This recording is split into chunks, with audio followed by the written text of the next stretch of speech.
Hi there. Welcome to Infinite Stories.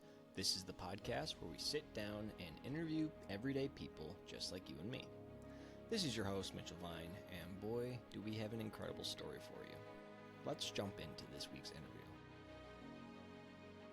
Awesome, Ryan. Well, I want to thank you so much for carving out the time to come on to the podcast today. Why don't you kind of give a little introduction on who you are and what you do? Yeah. Okay. So, my name is Ryan Belcher. Yeah, I live in Philadelphia and married, have one child. He is pretty much my full-time job right now. On the side, besides that, I do YouTube, I do writing, and yeah, that's basically it. Awesome. Yeah. Awesome. Well, let's kind of pick apart the story then that you've been given. Let's go Sure. all the way back to the beginning. What was some of your earliest memories of childhood? Give me the Ooh. rundown. Yeah. So let's see. I was born into a Christian house. Parents Christians. Dad's actually a pastor, so I was a pastor's kid. Church Sunday morning, Sunday night, Wednesday night, or my whole time growing up, Christian school. The whole 9 yards. Definitely, yeah, exposed to the gospel at an early age. Heard it, every day, day in, day out, at home, at school. Yeah, I made a profession of faith around the age of 7. um, at my Christian school. Was baptized, I think, was I 12? I feel like I was like 12 when I finally got baptized. Took me a little while to, really make the plunge, figuratively and literally. Yeah. So, yeah, I think I think it'd be hard growing up in a Christian home, in a Christian family, going to Christian school, just because I think it can so often just become just the thing that you do. It becomes like the thing that's expected of you, and you don't always, I think, necessarily like take it seriously and make it your own. So it's definitely a struggle that I had for a good bit of my life. I still think that I was a believer. I just don't know if I was necessarily like, walking necessarily in the fullness of what it means to be a Christian for a good part of my life. See, after high school, I graduated high school, went to a Christian college for 4, well, technically 5 years. I graduated in 4 and went back for a year and did just a little bit more study, and transferred to and do my master's degree online, moved back home, just save money a little bit and just started working. Um, I had a failed relationship and engagement that fell apart, which I think was, in hindsight, very good. I learned a lot from it, grew a lot from it. I think that, yeah, it would have been a very bad idea for me to have gotten married at that time. I was not mature enough for it. Just not in that place in life. And, looking back on who the two of us were, I think, we just weren't compatible. And I think, there was just who we are as people, some of the, like doctrinal things, I think probably would have ended up, causing a little bit of, tension. Yeah. So we moved on from that. And, yeah, I spent a lot of time single, a lot longer than I ever anticipated being single, but it was good. I learned a lot about myself. I learned a lot about, the Lord. And I got married finally in 2018.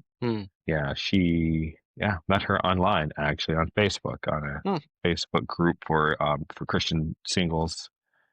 We just started talking and just got to know each other. And I was living in West Virginia at the time. She was living in Texas. I went to see her and just get to know her a little bit better. We started dating, got engaged, and yeah, like I said, I got married in 2018.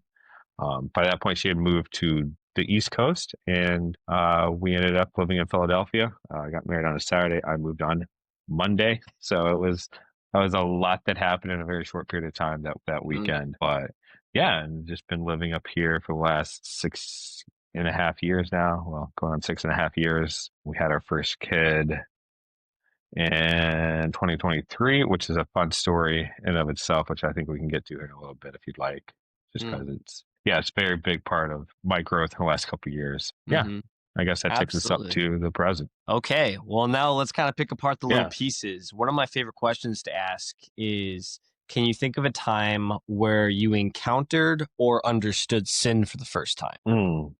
Yeah, I mean, that's kind of a yeah, that's I don't know if there's like a specific moment, like I said, growing up in a Christian home, like, Mm, yeah, I mean, like sin was definitely pointed out, like, and importance of, obeying your parents, telling the truth, the things you go through with kids.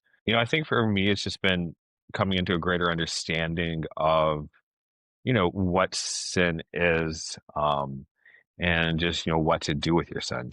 And mm, how to, just the fact that, like Christ has already paid that sin, he's borne that sin for us. And just having a better understanding and appreciation of that, I think, is probably uh, how I would put it for my life. mm-hmm. Yeah, no, absolutely. So kind of in those middle school years, typically middle Yeah. school really is foundational in the way that lies are a big part of our life, whether Oh it's yeah. lies that we believe about ourselves or believe about other Yeah. people. Any common lies that you can think about that you wrestled with in those years? I mean, yeah. I mean, for sure. I mean, I think in a lot of ways, it is putting forth an image of being something that I wasn't. Mm, I was never like, a quote unquote bad kid, right? I wasn't getting into, significant trouble, but like, there's definitely stuff going on, in my life that was not good. I think it's probably around that age that like, pornography entered the scene, mm, and stuff like that, and just trying to present this image of like, yeah, I'm a good kid. I go to Christian school. My dad's a pastor, but really, like, I wasn't taking my faith seriously. It's just, I went to church, but just because I had to, I went to Christian school. I went to youth group or whatever. mm, Just it was more of like it was me just putting on like this image of a good Christian boy. mm, Yeah, there's definitely a lot of work that the Holy Spirit needed to do in my life at that time. mm. Do you think there's a lot of people who are in that same boat as you that just like when they're growing up in the Mm. faith, the pastor's kid, I'm a pastor's kid as well, so I know exactly what Yeah, you're talking about. yeah, I think so. I mean, I think for better or worse, image does become a big thing with the pastor's family, for sure. Because I mean, the pastor can't have his family out here while I'm out, Mm. so like, you got to at least like, whether or not like in here is right, like at least the, outward appearance has to look a certain way. Mm. Right. So yeah, I definitely think that is there is I can't speak for everyone's experience, but yeah, I from knowing myself and knowing some other pastors' kids, I do think that is like a common issue. Mm. Does that bleed into your life still nowadays at all? I mean, I don't think so like as much, but I do think there probably is still some like remnant of that, left over. Yeah, just needing to look a certain way. I think yeah, I mean, I definitely think that still plays a role in my life Mm. for sure. Yeah, absolutely. So kind of moving forward a little bit more into the high school years, any monumental moments or kind of story points that really shaped your character? Yeah, I mean, I think high school was, more of the same. I think one of the biggest, I think, standouts from my high school years is every year the seniors at my school, our senior trip was a mission trip, Mm. uh, down to the Dominican Republic, and just that was like my first time getting out of the United States, and then to go to the out from leave the United States and not go to like some fancy resort, but go into Mm. like the really just like impoverished areas and just really seeing like real like poverty like for the first time. Mm. Not like see it a little bit here in the United States, but really never to the extent that I saw it there. Mm. Yeah, I think that's just a very eye-opening experience. Just seeing, just like, man, like, got it good here. Like Hmm. my life is really good, and yeah, I think it was just really good to just see that. Mm. Yeah. Mm. Yeah. So then, as you kind of transition from the high school to the college years, what were you studying? What kind of moments Yeah. did you have? Was it the highlight of your life going to school, or was it the worst thing ever? It's somewhere in between. I, d- I don't necessarily think it was necessarily like the highlight of my life for sure. But could have been worse. Mm. Let's see. I studied political science because I thought that I wanted to go to law school. Then I got to college and realized like I don't. know how to study. I am not motivated to study, Mm, and didn't fail, but didn't have grades that would that most law schools would look at. I also mm, realized like I don't want to put this type of effort into something that I'm not super passionate about, and mm, I started, looking more at like the lives of a lot of attorneys, and I'm like, I don't, I don't want that.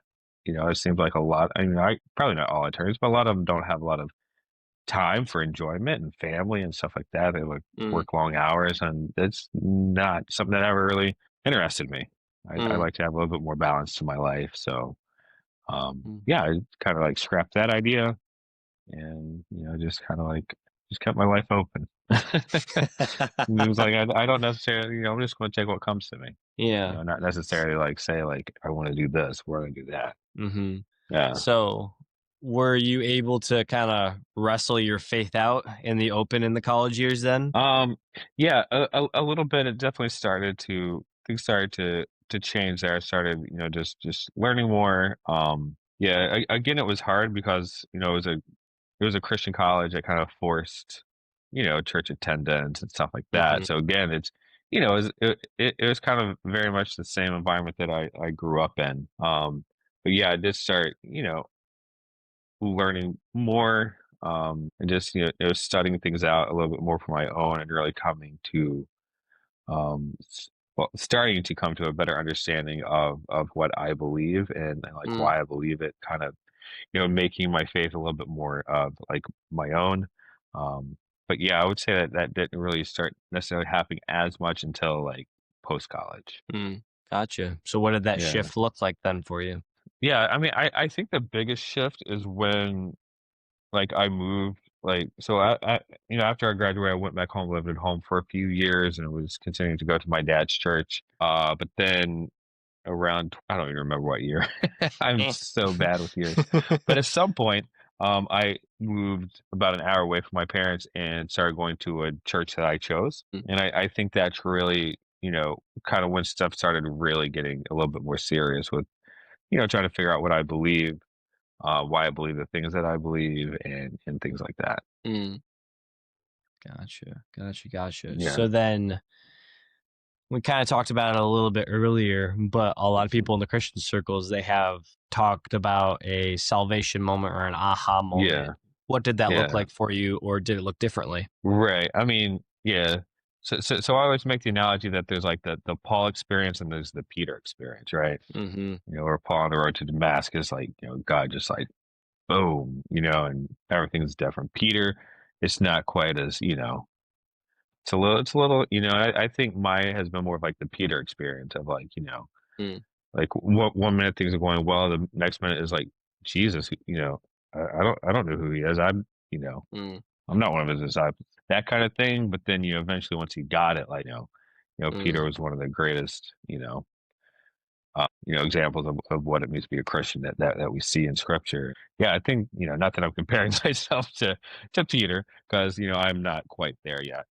If I'll ever get there, but yeah, that's kind of more like my experience is mm, more of that like Peter experience that the start and stop, the kind of like I get it, but then I don't get it, then I get mm, it again. So mm. You kind of talked about how marriage and kid and content creation kind of yeah, all bleed together for you. How yeah, did all that kind of come to be? yeah. So kind of by accident, I guess, the whole content creation thing.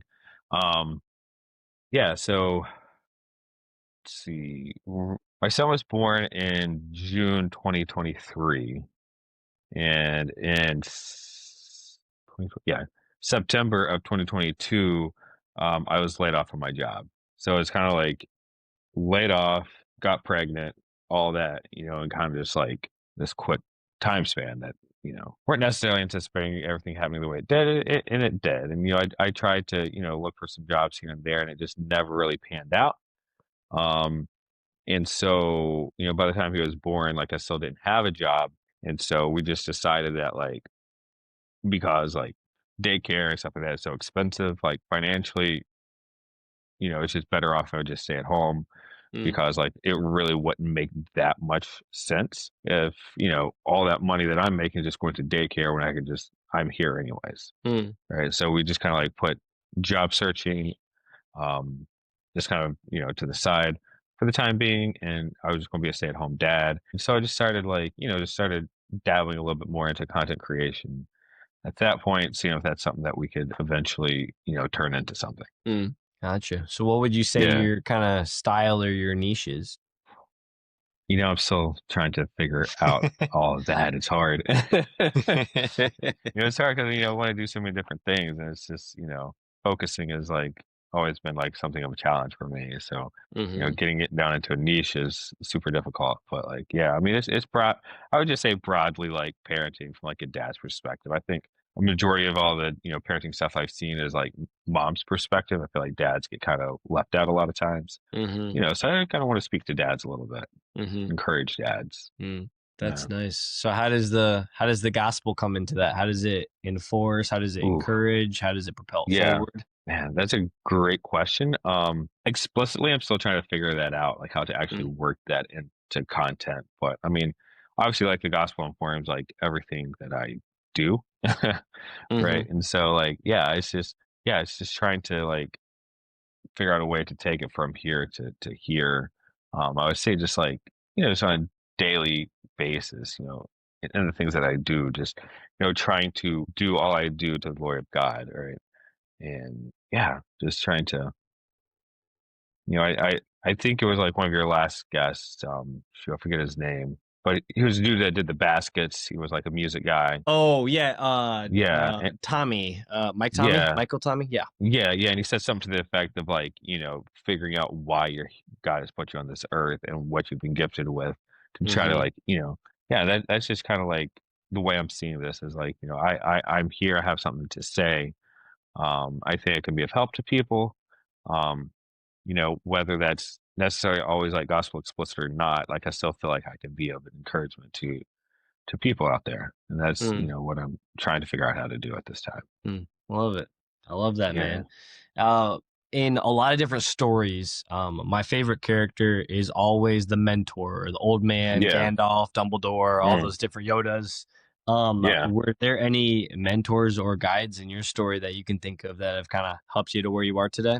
Yeah. I mean, I definitely think a lot of people played a lot of roles like that in my life. I mean, certainly my dad, has been that for me.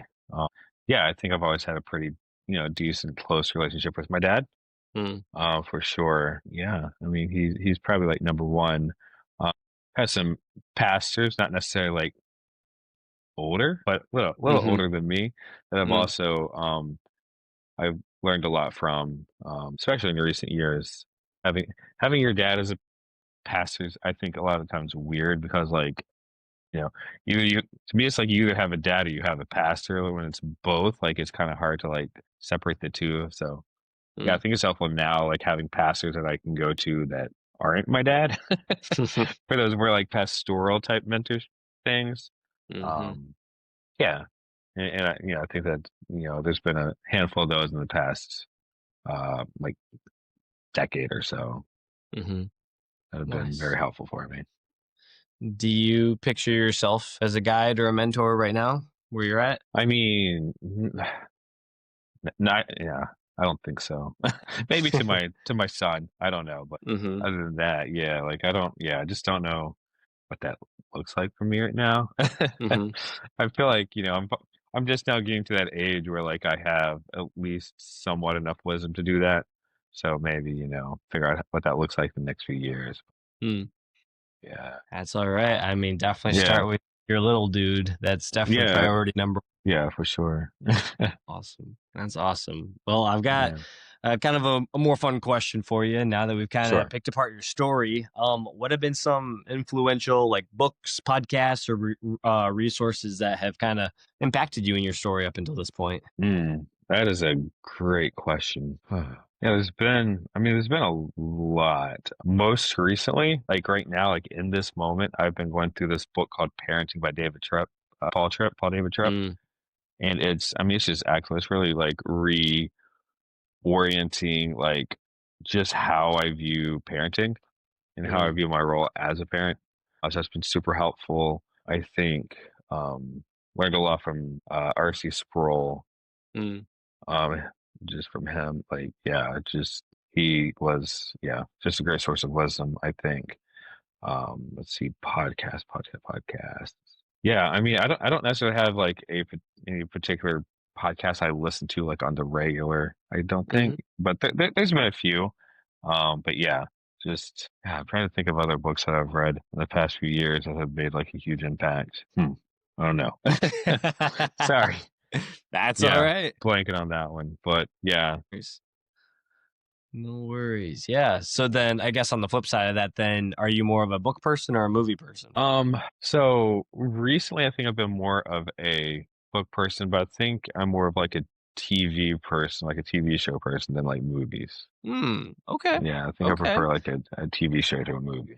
Gotcha. So then Yeah. if we were going to make a TV show about your life, what would you want it to be called? Ooh, that's a great question. Yeah, I don't know. I mean, it's so hard to say. I mean, I feel like I'm not even halfway down with my life yet, hopefully, Lord willing. Mm-hmm. So yeah, it's hard to say. I know probably I feel like off of just the things that I am just going through right now, this season of life, all the things that I've been learning. Like I really wanted something like with faith in the title, Mm-hmm. like walking by faith. I don't know, something like that. Gotcha. Yeah. Got time to workshop it. Your life's not old, Yeah. like you said, Yeah. so. I'm terrible at terrible at titles. I don't know if, sort of my Uh, strong point, so that's all right. Not everybody can have yeah. that spiritual gift. Yeah, exactly. um, kind of wrapping up on some of the questions that I have, but how would you encourage someone who is scared or intimidated to step out in faith and kind of do what you're doing right now? Like you're kind of going, you're walking by faith, kind of like what you said with your Yeah. title. So how do you encourage Yeah. them? It's a great question. Yeah, so I think that I just would say that, you just trust God's plan. Yeah, yeah, I mean, like I mentioned previously, going back to that time when I lost my job in September of 22 up until now, I just think that it's been like such a, I don't know, tough season of life. A lot of stuff been going on, starting with that. Uh, I guess I'm trying to think of the timeline. Yeah, so yeah, lost my job. We got pregnant, but then shortly after lost that pregnancy. And Mm, then, got pregnant shortly after that with, this one. Um, in that time, yeah, like a lot has happened. Grandfather had a massive heart attack um, in June of 23. We went down to visit him because he did, by God's grace, survive. mm, And while we were at my parents' house, like 7 hours from home, uh, my wife started feeling funny. Turned out, she had preeclampsia, mm, and she had to be rushed to the hospital. And our kid was born, you know, 2 months early. mm-hmm. And Wow. that, the time it was in the hospital, my grandfather's wife passed away. Mm, My dad had a heart episode and had to go to the emergency room. And it's just like for the past 2 years, it's been like something going on with someone in my family, health wise, and just it's just been like it's been crazy. And like I just got to the point where I'm just like, God, what is going on? Like, why are you doing this? mm, Like this is nuts. It's been enough. Like enough. And like so I came across of